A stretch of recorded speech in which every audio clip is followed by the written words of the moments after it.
कहने का अर्थ है माई बाप, कथा में बैठने के बाद भी यदि संशय समाप्त नहीं हो रहा है तो हमको अपने ऊपर विचार करना चाहिए कि हम कर क्या रहे थे।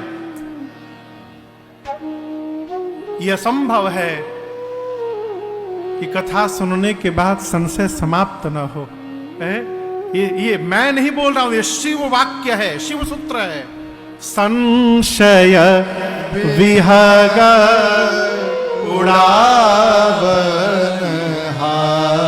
संशय, देखिए संशय किसको होता है? हाथ को होता है कि पांव को होता है? कहिए कहिए। मन को होता है। संशय किसको होता है? संशय जिसके प्रति होता है उसको कुछ नहीं होता, और जिसको होता है उसका कुछ नहीं बचता। जिसके प्रति हुआ वो तो अपना आनंद में निकल गया ड्यूटी करने, अब जिसको हुआ है वो परेशान, कहां गया होगा। वो 24 घंटे इसी प्लानिंग में रहता है, कहां गया होगा, किससे मिला होगा।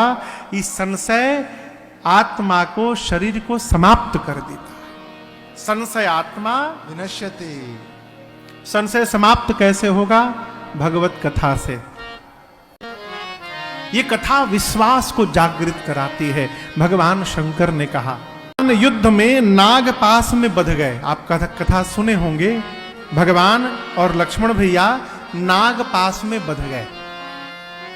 नाग पास में बैठ गए, बन गए, तो नारद जी ने गरुण जी को भेजा भगवान के पास कि गरुण जी का भोजन सर्प है, आप जाइए और भगवान को सर्प बंधन से मुक्त करिए। गरुण जी महाराज आए, भगवान को नाग पास से मुक्त किए, और मुक्त करने के बाद सोचने लगे,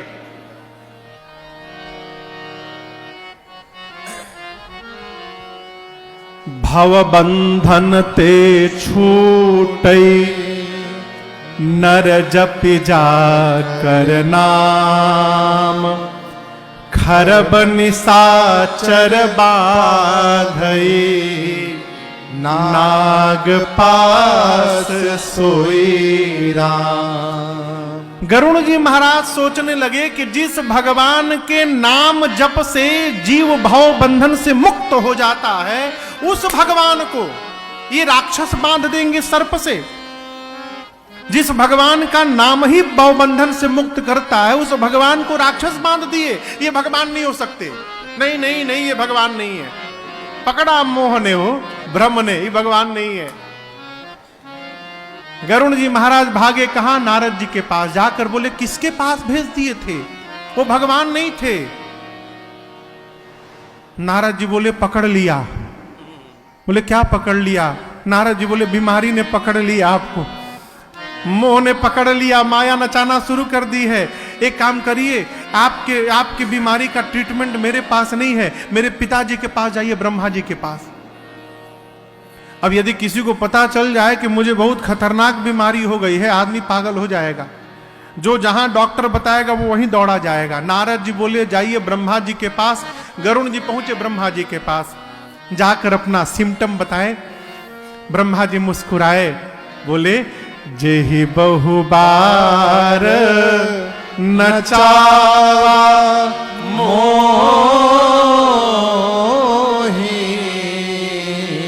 सोई व्यापे विहंगपति तो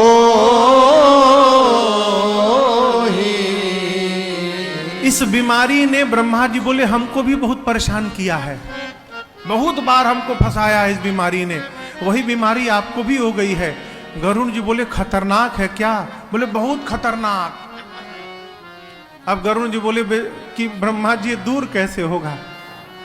काम करिए, कैलाश पहुंचिए बाबा के पास, वही इस बीमारी के स्पेशलिस्ट है।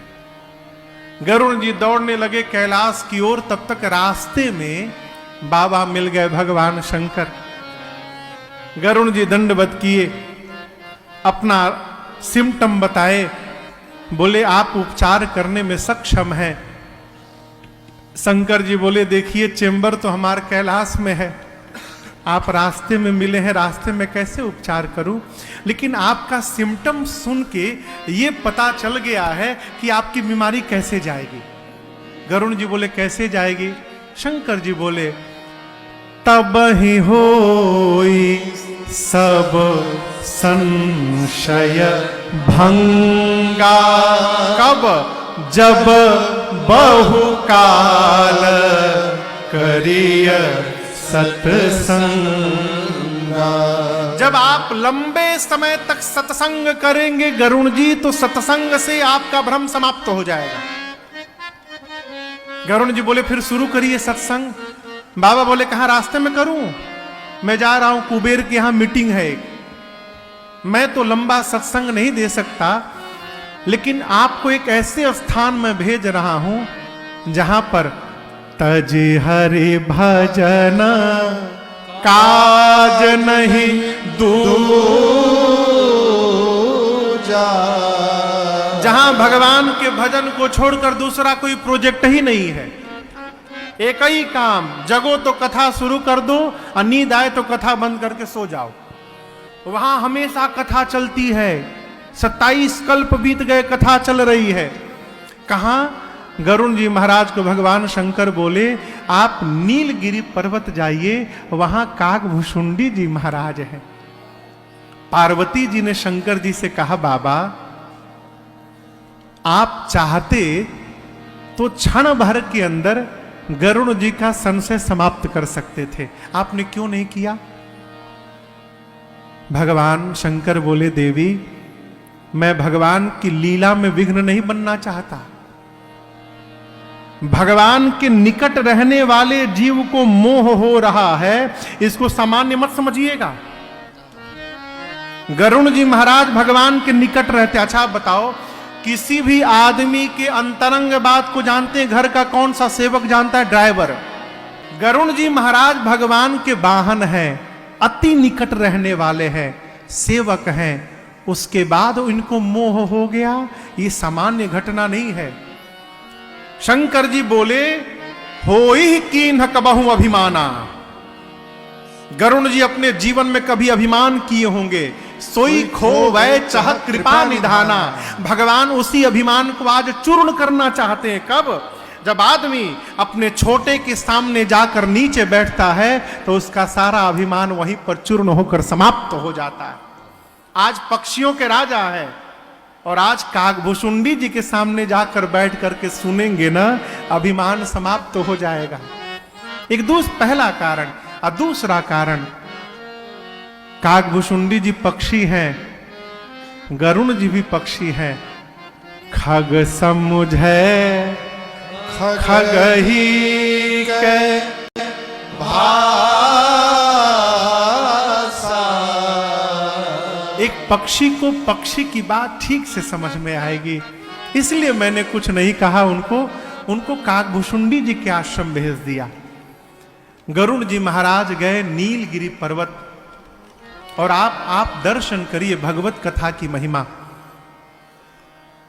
जैसे इस हॉल में कथा आज प्रारंभ हुई है, उसी प्रकार जिस आश्रम में बैठकर काकभुशुंडी जी कथा गाते थे, गरुण जी महाराज केवल अभी आश्रम का दर्शन किए, कथा नहीं सुने।